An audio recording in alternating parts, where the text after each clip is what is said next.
Bisa, Kak. Oke.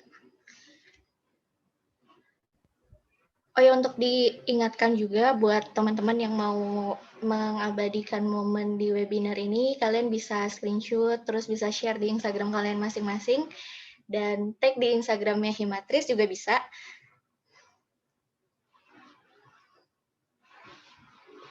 Oke, mari kita mulai. Assalamualaikum warahmatullahi wabarakatuh.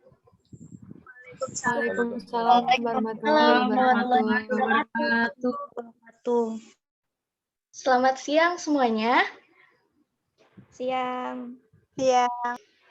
Dan siang, Kak. salam sejahtera untuk kita semua.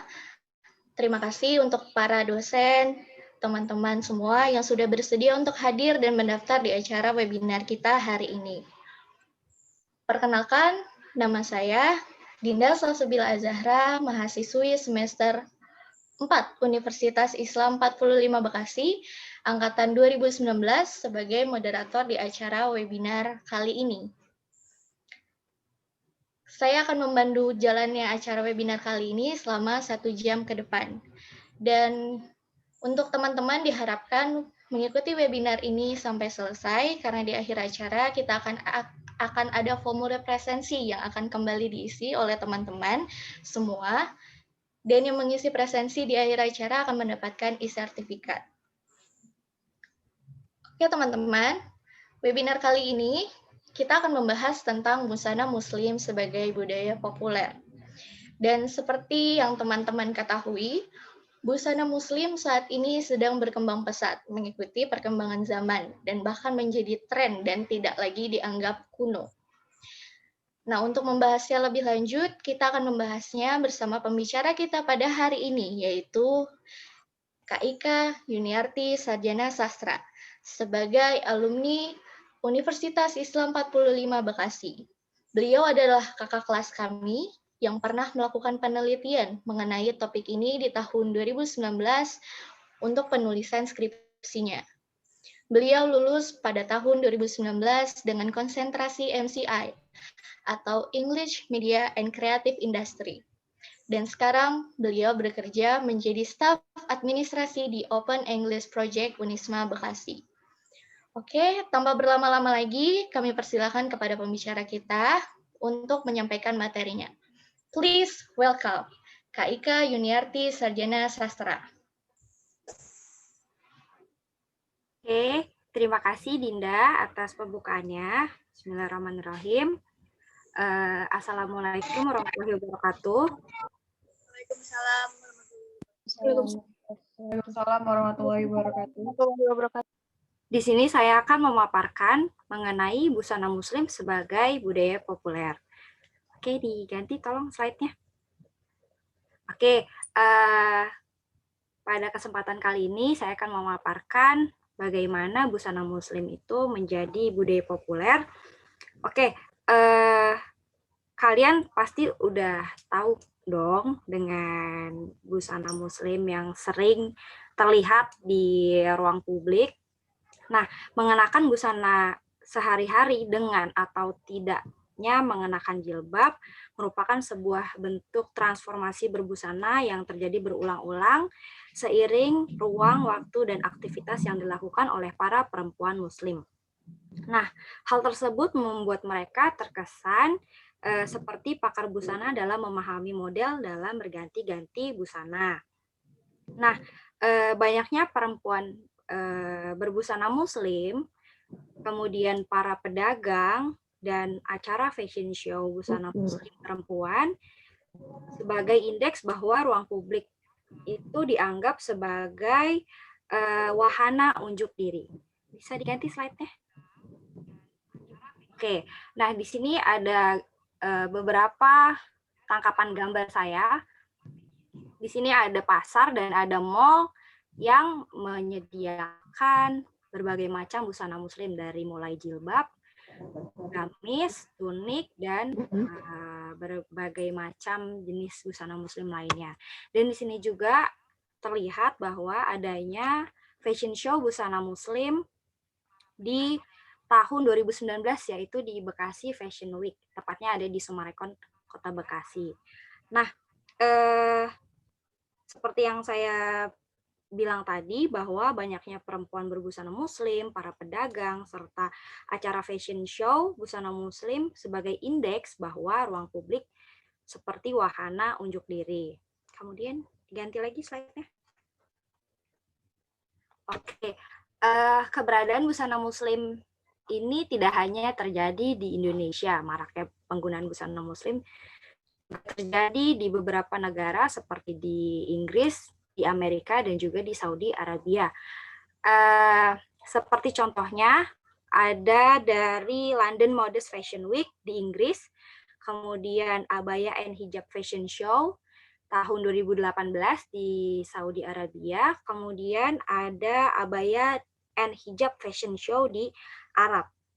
Nah, bisa dilihat bahwa busana yang mereka kenakan itu sangat modis ya, seperti gamis dengan padu padan aksesori lain, kemudian celana, outer, dan padu padan aksesori seperti kacamata, oversize belt maupun skinny belt, semakin menunjang penampilan para model-model tersebut.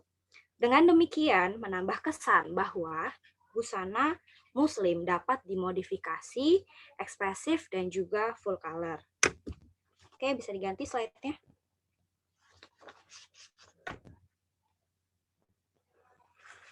Diganti slide-nya, tolong. Oke, selanjutnya di slide keempat, memang terkesan bebas ya, terkesan bebas dalam variasi berbusana muslim di keseharian. Akan tetapi, dari seorang ustazah majelis taklim memaparkan bahwa konsep berbusana muslim yaitu menutup aurat dari atas kepala hingga ujung kaki, kemudian yang hanya boleh terlihat adalah telapak tangan dan muka dan telapak tangan. Nah, oleh karena itu jilbab dimaknai sebagai penanda identitas muslim. Dan dengan demikian berbusana dengan identitas terlihat erat kaitannya. Dalam hal ini, busana muslim terbaca sebagai sistem penandaan atau signifying system.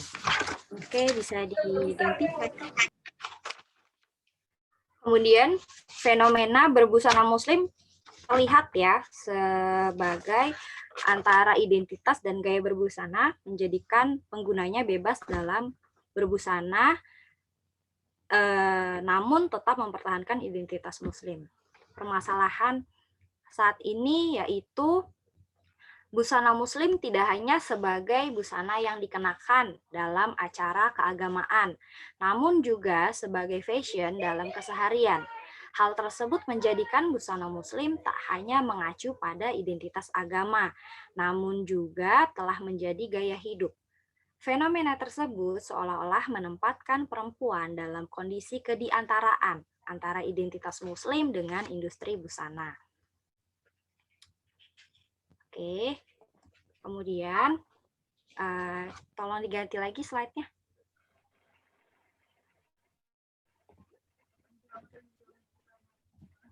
Oke, kemudian busana muslim, bebasnya berbusana muslim tidak mungkin terjadi di era Orde Baru, karena di era Orde Baru tersebut di tahun 1981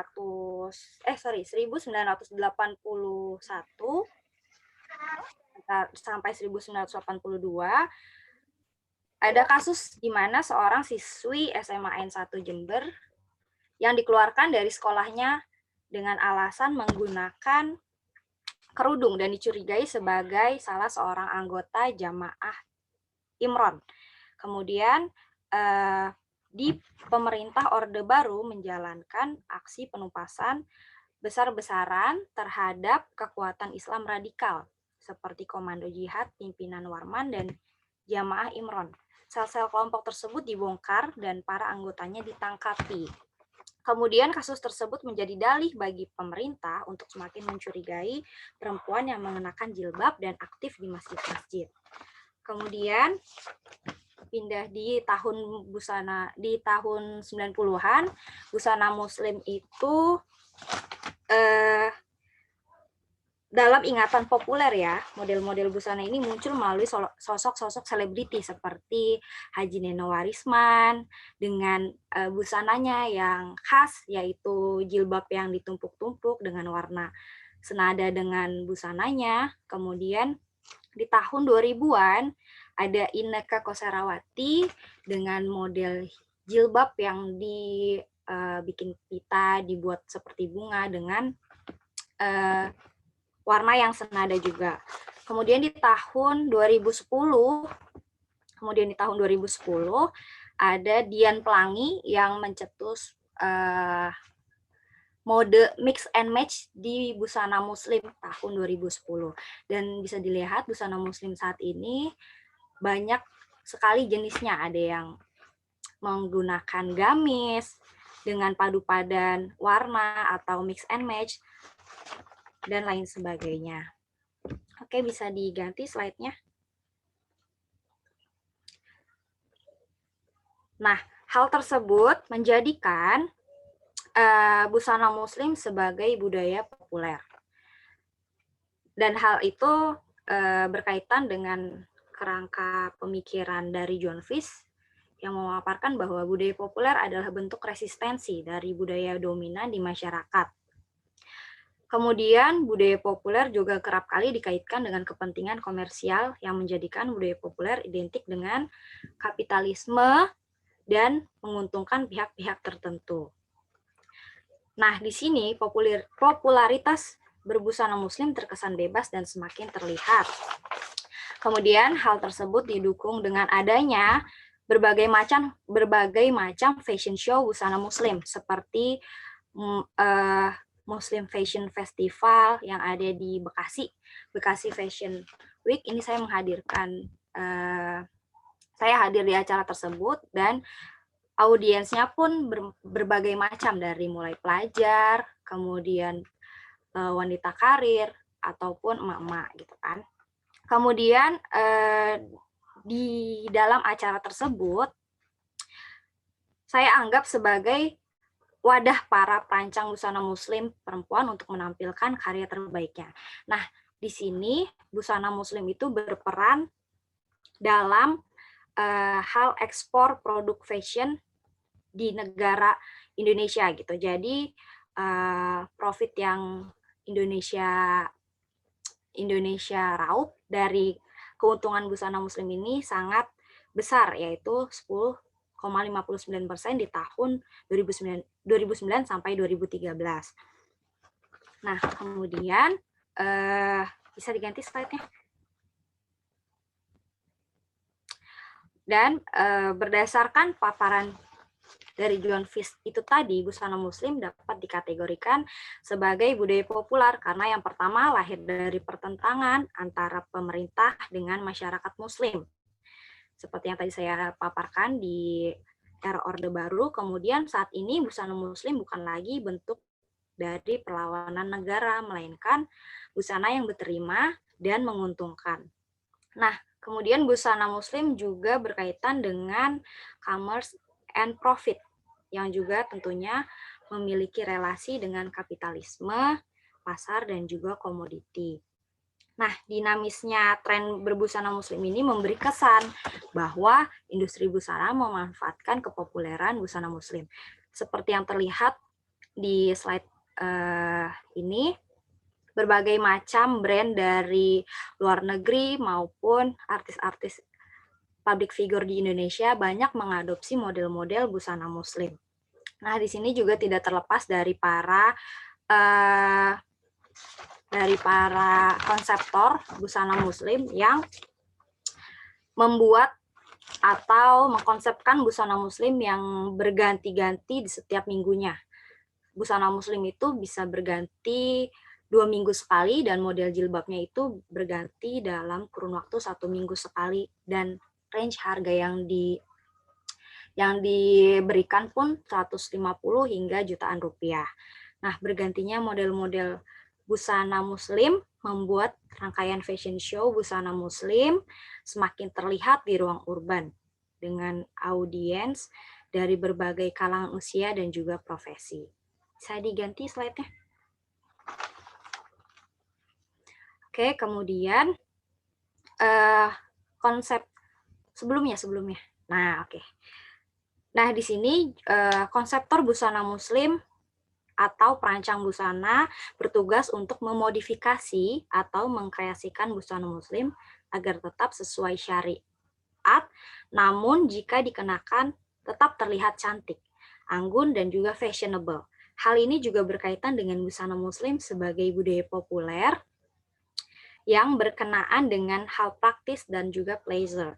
Tidak hanya sebagai penutup aurat, tetapi juga memiliki makna kesenangan tersendiri bagi para penggunanya. Kemudian,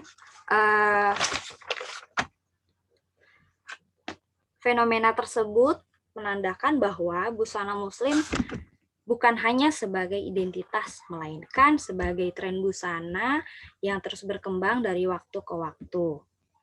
Nah, di ranah distribusi, di sini para pedagang dengan konseptor busana muslim perempuan saling berkaitan satu sama lain untuk menyediakan beragamnya busana muslim yang sesuai dengan isi kantong, namun tetap sesuai dengan syariat dan juga modis ketika dikenakan.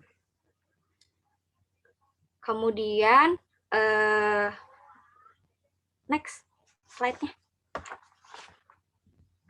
Oke, kemudian di sini para perempuan berbusana muslim bisa terlihat di slide-nya banyak yang menggunakan jilbab dalam berbagai macam acara gitu.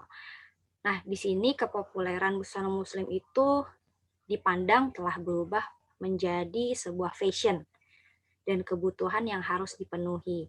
Dapat disesuaikan dengan tempat dan kondisi merupakan suatu bentuk negosiasi antara identitas muslim dengan gaya hidup modern. Tak jarang pula mereka itu berhutang ataupun mencicil demi mendapatkan busana muslim model terbaru kepada para pedagang atau teman-temannya yang menjual busana muslim tersebut.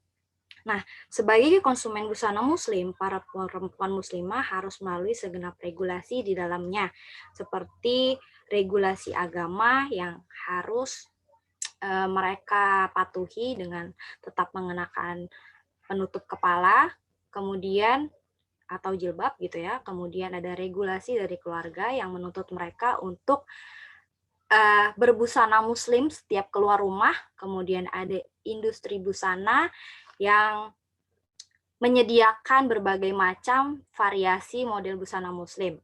Kemudian hal tersebut menjadikan busana muslim bukan lagi sebagai wacana yang dominan, melainkan bentuk komodifikasi industri busana dan kesadaran akan fashion berbusana.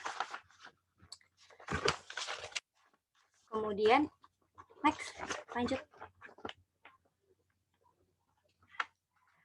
Kemudian di slide selanjutnya ada praktik-praktik budaya dan busana muslim yang bisa dilihat di sini. Ada siswi SMA yang mengenakan kerudung atau jilbab di sekolah, di acara Kartini, di keseharian, dan juga ada mama yang ketika di lingkungan rumah mereka menanggalkan kerudungnya, dan ketika keluar rumah mereka tetap menggunakan kerudung dengan negosiasi antara celana jeans dengan kaos yang menyesuaikan dengan tempat.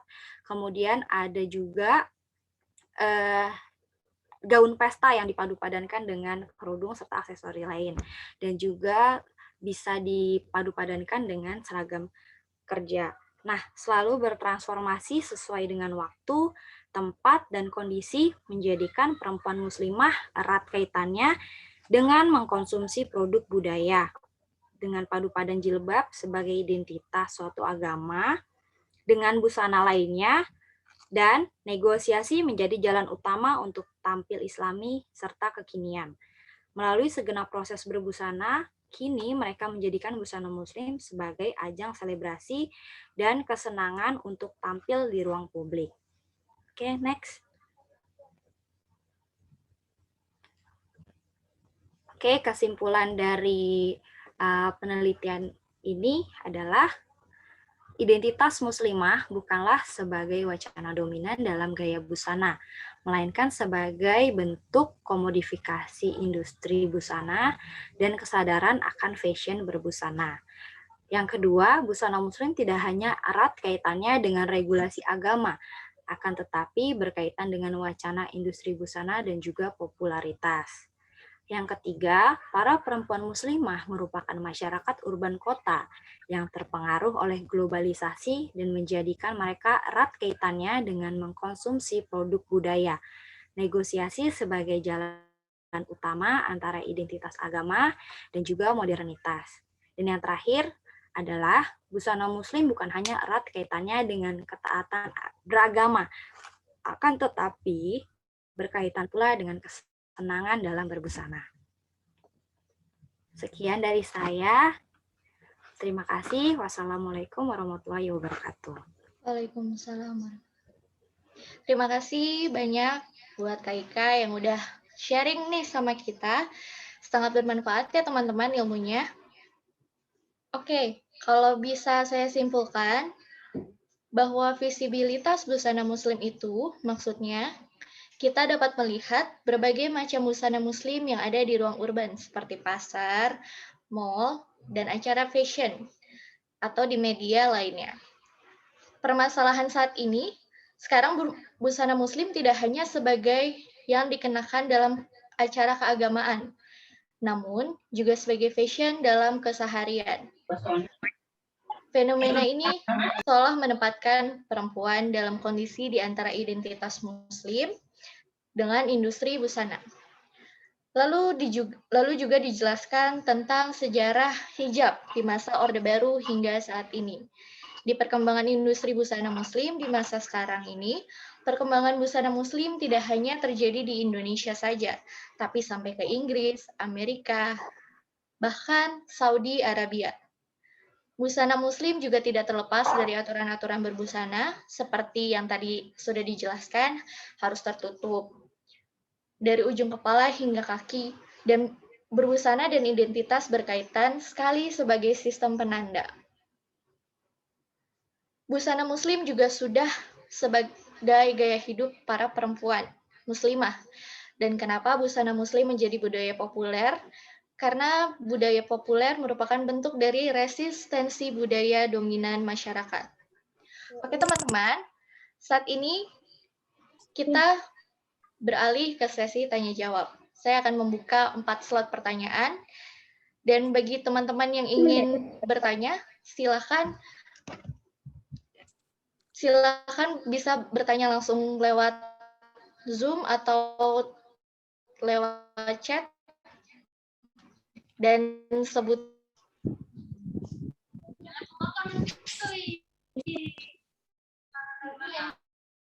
makanya apa? Gak tahu, ngomong berat kan? Ya udah tinggal ngomong aja sih, ya gak?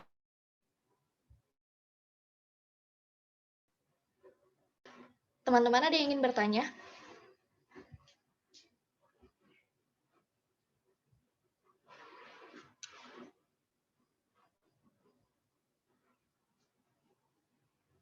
Oke, sambil menunggu ada yang bertanya, teman-teman yang lain bisa untuk mengisi presensi. Di kolom chat sudah dikasih presensinya, link untuk presensinya.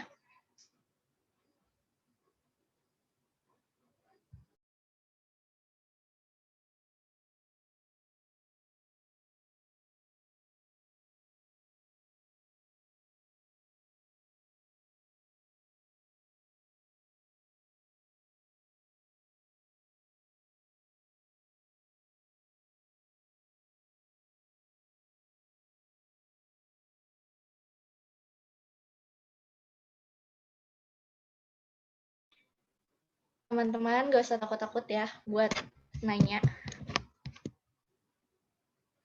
Kita santai aja di sini sharingnya.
Aku mau nanya dong. Iya boleh, silahkan. Pertama, perkenalkan nama saya Zahra Diogina dari Universitas Islam 45 Bekasi. Saya Ya, mau nanya silakan. ke Kak Ika. Kak, maksud dari modifikasi industri berbusana tuh kayak gimana ya, Kak? Terima kasih. Oke, sama-sama. Terima kasih pertanyaannya.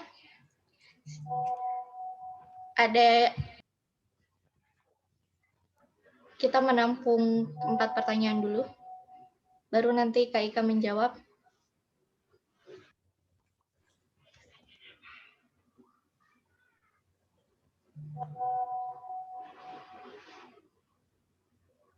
Oh ya, Kak Ika, apa sih kesulitannya selama meneliti ini, Kak?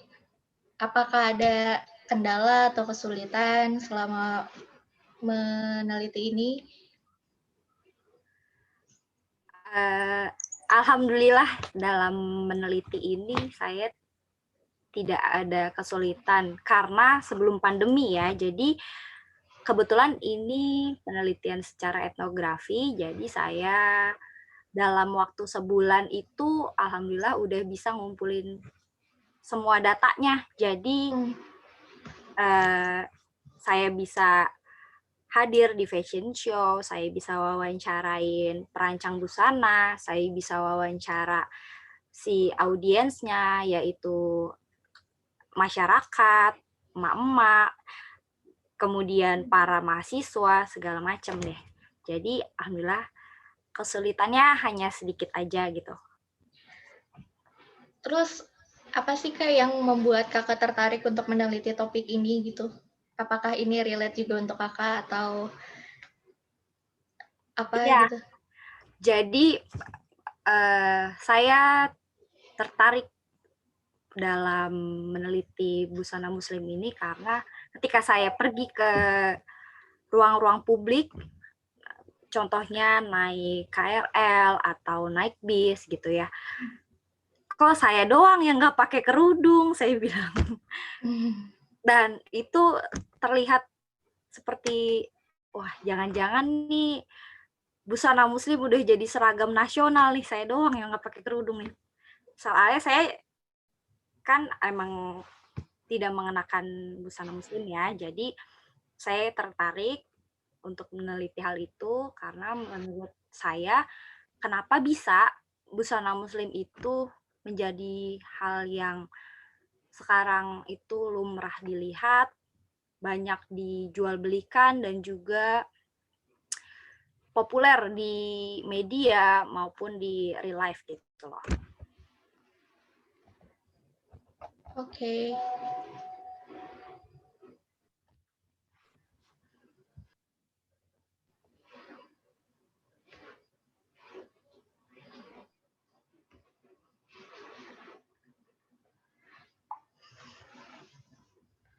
Teman-teman ada yang ingin bertanya lagi?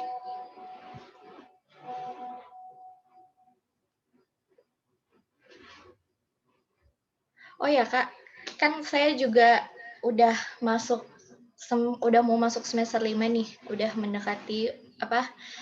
mendekati penelitian.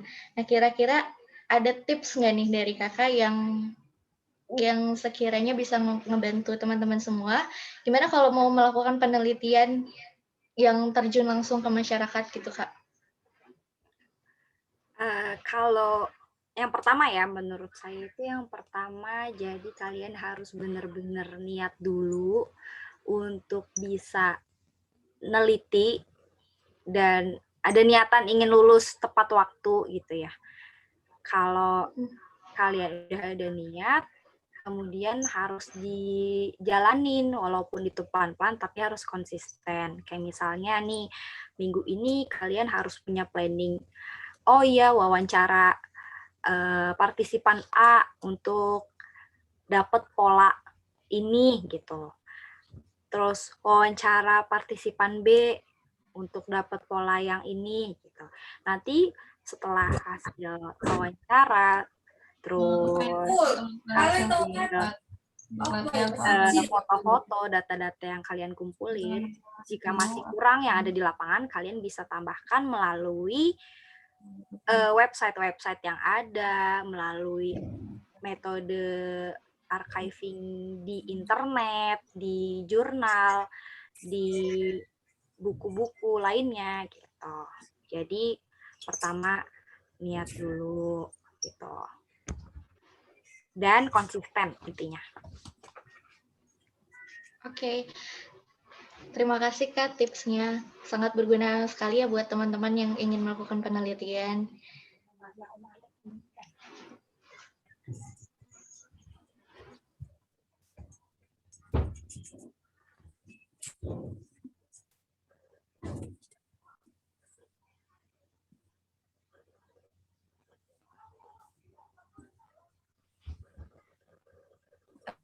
Aku mau nanya dong sekarang. Ya, boleh. Oke, selamat siang Kak Ika, selamat siang semuanya. Jadi aku mau tahu nih bagian apa sih yang bikin kakak kayak wah ini pengalaman baru pas melakukan penelitian itu, apakah ketika kakak observasi langsung yang nonton fashion show atau pas wawancara emak-emak nih yang kerepotan harus jawabnya kayak gimana gitu. Oh gitu. Kalau menurut aku ya, hal-hal baru yang didapat itu ternyata berbusana itu tidak hanya beneran kita kayak gini gitu, berbusana, tapi ada aturan-aturan sebelum kita keluar rumah. Kayak misalnya, contohnya saya mau ke kampus, saya nggak mungkin dong memadu padankan celana warna kuning dengan baju warna hijau, kerudung warna ungu gitu.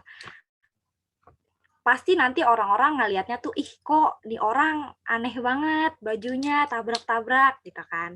Nah, itu tuh bisa kita handle ketika kita masih ada di rumah gitu, dengan cara, kalau saya pribadi, saya bertanya dulu ke orang tua atau ke adik saya, nanya dulu kayak, ini saya pantas nggak ke kampus pakai baju ini gitu, karena pandangan masyarakat mengenai kita bisa tergambarkan melalui baju atau busana yang kita pakai gitu kan. Kemudian kesulitannya itu, alhamdulillahnya kesulitannya itu sedikit, karena emak-emaknya itu di lingkungan rumah saya, jadi saya bisa setiap hari bertanya sama mereka segala macam. Dan satu lagi hal yang baru saya pengalaman baru, saya masuk terjun langsung ke pengajian yang notabene itu memakai cadar gitu. Jadi saya terjun ke sana, nanya juga kepada para partisipan, kepada para audiens dengan model busana yang dianggapnya itu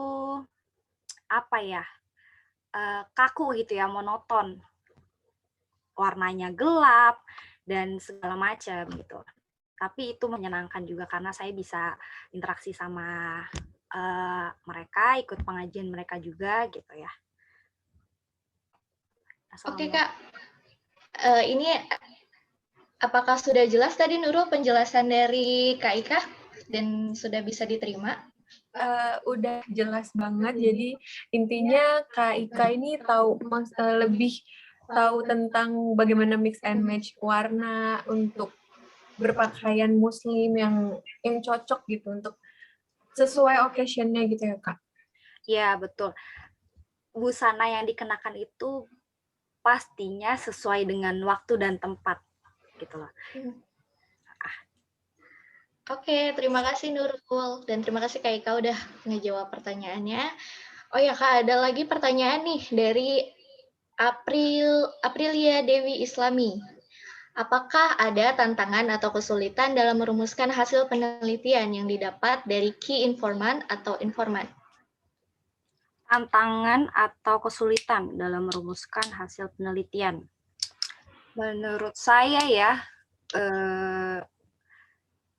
tantangannya itu gini, kita tidak bisa melihat dari satu informan itu ke satu titik aja. Jadi harus mikirnya kemana-mana gitu. Misalkan dia bilang bahwa, iya saya kalau beli baju mah ngutang ke pedagang atau enggak ke tetangga.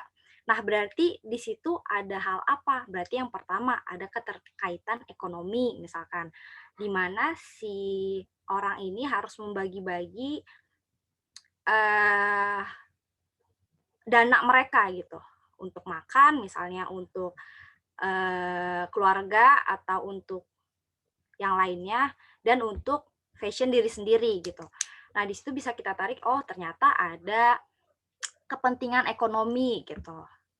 Nah, kalau di situ menurut saya harus berpikirnya lebih luas lagi sih. Jadi baru bisa merumuskan hasil dari penelitian. Nanti kalau udah dapet keywordnya baru ditarik jadi satu ke wacana itu gitu loh. Oke, apa sudah bisa dipahami? Sudah bisa. Terima kasih. Oke. Ada lagi nih Kak pertanyaan selanjutnya dari kolom chat dari Ranya Hoirunisa. Assalamualaikum warahmatullahi wabarakatuh. Saya ingin bertanya, apakah kita sebagai muslimah diharuskan mengikuti mode busana muslim yang terus berubah dari zaman ke zaman? Dan apa pendapat Kakak akan hal ini? Wah, pertanyaan bagus nih Kak. Saya ya. Silakan dijawab Kak. Menurut saya itu, saya pribadi, saya seorang muslim juga dan tidak terpaku pada perkembangan zaman ya, mode fashion busana muslim terutama, karena saya sendiri menggunakan busana muslim kalau ada acara-acara keagamaan seperti Idul Adha, Idul Fitri, dan lain sebagainya. Akan tetapi, hal itu bisa kalian negosiasikan gitu kan. Bagi kalian nih para pengguna busana muslim yang uhti-uhti, nah kalian bisa ambil pilihan tersendiri, apa kalian mau tetap dengan gaya kalian yang begitu-begitu aja atau mengikuti perkembangan zaman. Karena pada dasarnya si busana muslim ini kan dikonsepin sesuai dengan ruang dan waktu gitu. Ruangnya itu dalam artian ini busana pesta makanya saat pesta modelnya seperti ini. Ini busana yang seperti ini nih cocoknya untuk santai, untuk pergi ke pantai atau kemana gitu. Nah, di situ bisa terlihat bahwa bergantung lagi kepada individunya. Kalau saya menggunakan busana muslim di acara-acara tertentu saja gitu, atau di tempat-tempat tertentu. Nah, balik lagi ke kalian sebagai individu perempuan muslimah yang soleha, Ya. bisa mengikuti atau tidak, yang penting sesuai dengan syariat agama. Oke, terima kasih Kak atas penjelasannya. Nah, gimana nih kalau buat Ranya sendiri, kira-kira Ranya tipe yang mengikuti perkembangan busana muslim saat ini atau mengikuti gaya diri sendiri?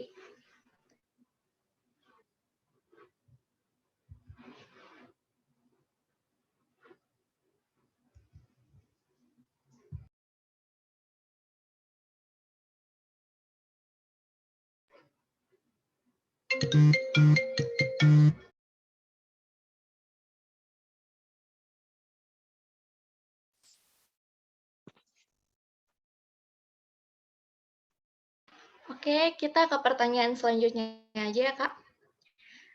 Oh, ini Ranya menjawab nih lewat kolom chat. Saya lebih ikut diri sendiri, Kak. Oke. Sekarang kita melanjut ke pertanyaan berikutnya ya. Dari Aksol, apa nih? Dikarenakan mode belum tentu syar'i. Oke. Oh, berarti Kak Ika, Ranya mau nanya tipenya dong, yang... Kak Ika.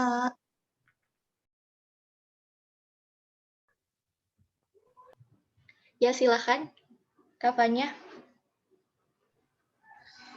Kak Ika, tadi kakak bilang kalau busana yang dipakai itu harus sesuai waktu dan tempat. Tapi yang kita lihat saat ini itu banyak sekali ibu-ibu yang pakai busana itu gak sesuai waktu dan tempat. Misalkan bajunya pesta, kerudungnya kerudung rumahan. Apakah itu bisa dinamakan dengan melawan arus regulasi berbusana muslim? Kak Ika mana ya? Here, I'm here. Silahkan Kak, dijawab pertanyaannya. Oke. Jadi mungkin lebih kayak gini ya. Ada satu kasus juga di penelitian saya seperti itu. Jadi di acara kondangan misal, mereka itu mengenakan baju busana yang mewah gitu, banyak paetnya segala macam. Akan tetapi jilbabnya itu biasa aja gitu, karena menurut mereka ketika mereka busananya sudah ramai dengan paet, dengan kalung segala macam, dan mereka harus bernegosiasi dengan bagaimana caranya supaya agar tidak terlihat terlalu heboh gitu. Jadi aja mereka pakai kerudungnya yang polos gitu. Mix and match-nya mereka itu berbagai macam. Jadi kayak misal mereka pakai kerudungnya polkadot. Jadi mereka kan udah rame tuh polkadotnya, pola-polanya. Nah, mereka mengenakan gamis yang polos, misalnya yang jarang terlihat. Misalnya mereka mengenakan bajunya rame, kerudungnya juga rame. Pasti mereka itu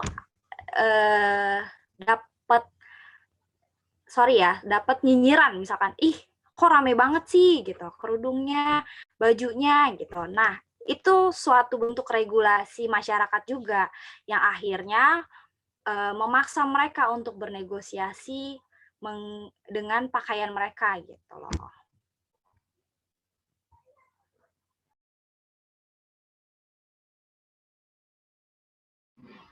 Oke, terima kasih Kak Ika sudah menjawab pertanyaannya. Untuk Kak Fanya, apakah jelas Kak Fanya? Jawaban dari Kak Ika? Ya, sudah jelas, tapi ya sudahlah, nggak apa-apa.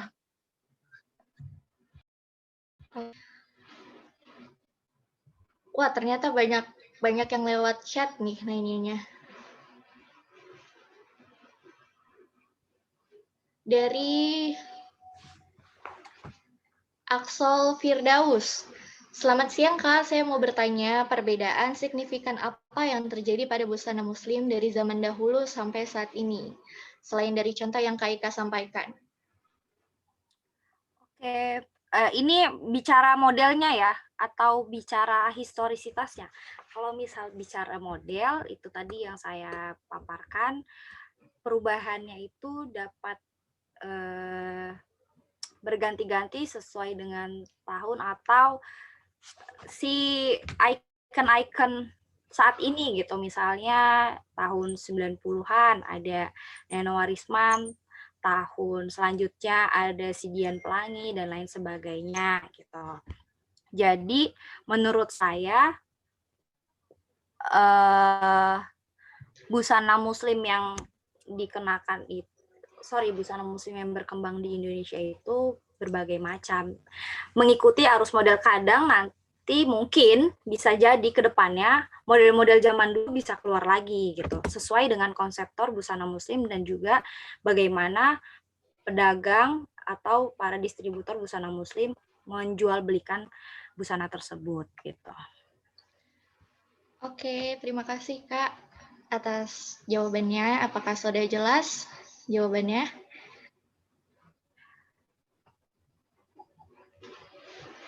Oke, ada yang bertanya lagi nih Kak. Dari Ayu Sekar Nafisah. Izin bertanya nih Kak. Berdasarkan penelitian Kakak, busana muslim yang seperti apa yang menurut Kakak lebih sesuai digunakan oleh orang Indonesia? Mengingat begitu banyaknya macam model busana muslim yang dijumpai di Indonesia dari berbagai negara. Terima kasih. Oke, sama-sama. Saya langsung jawab ya.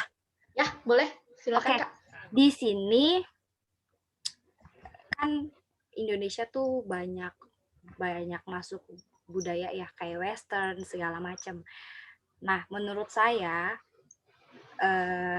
mau dipadu-padankan dengan western culture atau si baju muslim itu sendiri, asal sesuai dengan syariat agama gitu. Maka para konseptor itu bertugas sebagai jembatan antara bagaimana nih supaya busana muslim bisa tetap modis, tetap tidak ketinggalan zaman, namun sesuai dengan syariat agama gitu. Jadi aja mereka, misal ada satu yang misalkan baju busana muslimnya agak kurang syar'i gitu. Nah, para konseptor itu menambahkan atau bisa memodifikasinya dengan menggunakan outer atau bisa menggunakan hijab pasmina yang panjang dan segala macam kayak gitu. Jadi kalau untuk orang Indonesia fleksibel menurut saya. Jadi bisa dimodifikasi dengan cara tambahan-tambahan aksesori untuk menutupi aura tersebut gitu kan. Sudah selesai Kak? Oke, sudah. Next. Apakah cukup jelas penjelasannya? Oke, ada lagi nih Kak yang bertanya dari Dini Sari. Assalamualaikum Kakak. Kak, saya mau bertanya, bagaimana cara menumbuhkan rasa kepedulian terhadap baju busana di Indonesia, yaitu batik, sedangkan anak muda sekarang lebih mengikuti baju ala fashion Korea. Bagaimana menurut Kakak? Ada nih Kak pendapat Kakak mengenai hal ini Kak? Mungkin ya, ini agak-agak di luar ekspektasi saya nih. Mungkin para perancang busana atau distributor busana gitu punya pasar masing-masing gitu. Kayak misal saya tidak suka dengan Korea gitu. Jadi saya tidak mungkin membeli produk Korea gitu. Jadi aja saya milih batik aja gitu kan. Nah, di situ kan udah ada pasarnya masing-masing gitu. Sulit juga untuk misalkan sadar kita Indonesia ngapain Korea gitu, itu nggak bisa kayak gitu kan, karena kan udah terbawa arus globalisasi si anak muda zaman sekarang juga. Dan menurut saya ya is okay aja asal mereka nggak pindah gitu, misal pindah negara gitu ke Korea. Menurut saya itu ya. Oke, Eh, terima kasih Kak atas jawabannya. Apakah sudah jelas jawabannya? Oke, ada lagi nih Kak yang bertanya nih Kak. Dari Alicia Alivia. Kenapa busana muslim identik dengan isu komersil dan kapitalisme? Ya, itu tadi yang saya bahas. Karena yang pertama, busana muslim itu dulu ya di Orde Baru itu dianggap sebagai sikap oposan atau perlawanan terhadap pemerintah. Namun saat ini berbanding terbalik. Si busana muslim ini berbanding terbalik menjadi menjadi fashion nomor 1 di Indonesia yang bisa mengekspor busana ke negara-negara lain gitu, dan itu profitnya luar biasa untuk negara gitu kan, dan itu sudah diakui oleh Presiden RI gitu kan. Di penelitian saya yang lebih lengkapnya ada kalau mau baca. Nah kemudian banyak juga brand-brand lain gitu, brand-brand ternama luar negeri, kemudian artis-artis Indonesia yang tidak memiliki fashion background mengadopsi model-model busana muslim tersebut gitu kan, dan mereka menjajakannya melalui berbagai macam media, Instagram mereka misalnya, televisi, kemudian YouTube dan platform-platform lainnya gitu. Kemudian hal tersebut menjadi sebuah komoditas gitu yang bisa diperjualbelikan. Kemudian menurut saya itu lagi ya, bentar, saya agak lupa. Dan saling adanya keuntungan satu sama lain. Si penjual busana muslim, misal mereka mendapat keuntungan dari menjual si busana muslim tersebut gitu kan. Kemudian pedagang juga dapat pelanggan yang banyak buat si busana muslim tersebut karena sedang digilai oleh para perempuan muslimah. Nah, yang ketiga, para pengguna si perempuan muslimah ini, mereka bisa mendapat penilaian hingga status sosial dalam masyarakat. Nah, ini merupakan suatu indikasi bahwa busana muslim bukan lagi sebagai penanda identitas muslimah, melainkan sebagai parameter dalam gaya berbusana yang juga berkaitan dengan perekonomian hingga status sosial. Seperti itu. Oke, terima kasih Kak penjelasannya. Oke, sama-sama. Ada yang nanya lagi nih Kak. Dari Siti Mudrika. Kak Ika, saya mau nanya nih, relevansi busana muslim sebagai budaya populer apakah hanya terjadi di Indonesia? Karena sepertinya kalau di negara lain tidak terlalu signifikan, contohnya di Timur Tengah, atau contohnya Oman. Busana muslim yang dikenakan mayoritas seperti abaya. Nah, gimana Kak pendapat Kakak tentang ini? Bicara di luar negeri, saya juga teliti. Di luar negeri itu ada beberapa negara yang melarang penggunaan busana muslim, tapi penggunaan burka yang tertutup, penggunaan cadar karena mereka mengaitkannya dengan isu terorisme. Jadi busana muslim yang diperbolehkan yaitu ya yang mengenakan jaket jeans dengan kerudung segi 4, yang tren-tren seperti yang saya paparkan tadi di slide-slide tersebut. Nah, itu busana muslim yang diperbolehkan di luar negeri seperti Prancis, Jerman, di negara-negara Eropa lainnya gitu. Jadi mereka tidak melarang penggunaan busana muslim, kecuali yang bercadar ataupun yang mengenakan burka gitu, karena dikhawatirkan keamanan negara mereka gitu, si Prancis atau Jerman gitu. Ini pengaruh juga nggak sih Kak dari karena mayoritas di sana bukan Muslim gitu, jadi dia melarang berbusana Muslim yang seperti itu gitu loh Kak? Iya, karena mayoritas gitu ya. Karena Muslim di sana mungkin minoritas, jadi dipandang sebelah mata yang mengenakan cadar tersebut gitu. Jadi ada si pemerintah itu karena ada isu-isu terorisme segala macam, jadi dikaitkan dengan yang bercadar itu dikaitkan dengan terorisme segala macam, padahal itu tidak gitu kan. Tetapi demi keamanan negara, mereka bilangnya seperti itu. Jadi diperbolehkannya busana Muslim yang fashionable, yang celana jeans, jaket jeans, baju panjang, terus kerudung segi 4, pasmina, dan lain sebagainya gitu loh. Oke Kak.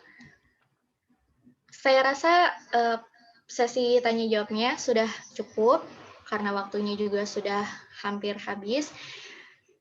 Terima kasih yang sudah bertanya. Terima kasih juga kepada Kak Ika yang sudah menjawab pertanyaan dengan jelas dan mau berbagi ilmunya kepada kita. Dan dengan demikian berakhir sudah webinar kita kali ini. Terima kasih teman-teman yang sudah mendaftar di webinar kali ini. Dan diingatkan lagi kepada teman-teman untuk mengisi presensi di link yang ada di kolom chat. Dan diingatkan juga nih teman-teman, rangkaian webinar kita ini belum selesai, masih ada 4 webinar lainnya di hari dan jam yang sama di setiap minggunya. Untuk info lebih lanjut, silakan teman-teman bisa follow di IG Himatris @himatris_uni untuk info seputar webinar lainnya. Dan kalau teman-teman ingin membagikan dokumentasi mengenai tentang webinar kali ini, bisa di-post di Snapgram kalian masing-masing dengan tag di IG Himatris juga bisa. Dan saya, Dinda Salsabila Zahra, sebagai moderator, mohon pamit undur diri, dan mohon maaf apabila ada kekurangan. Assalamualaikum warahmatullahi wabarakatuh. Waalaikumsalam warahmatullahi wabarakatuh. Waalaikumsalam warahmatullahi wabarakatuh.